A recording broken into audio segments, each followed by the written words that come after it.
আজ আমি চলে এসেছি কলকাতার সবচেয়ে বড় ইসকন মন্দিরে। খুব শান্ত এবং একটি মনোরম পরিবেশে মন্দিরটি প্রতিষ্ঠা করা হয়েছে। মন্দিরটি খোলা থাকে প্রতিদিন সকাল 8টা থেকে রাত 8টা পর্যন্ত, আর সন্ধ্যা আরতি হয় সন্ধে 6টার সময়।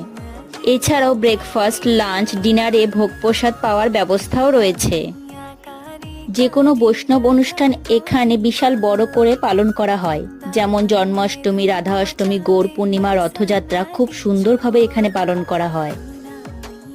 আমি যখন গেছিলাম মন্দিরটিতে চলছিল জন্মাষ্টমীর প্রস্তুতি। মন্দিরটি তৈরি করা হয়েছে প্রায় 25 একর জমির ওপর। মায়াপুর মন্দিরের মতো এখানেও রয়েছে অনেক বড় গোশালা।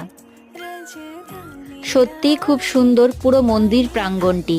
তোমরাও একদিন পরিবারের সাথে ঘুরে এসো এই নিউ টাউনে ইসকন মন্দিরে।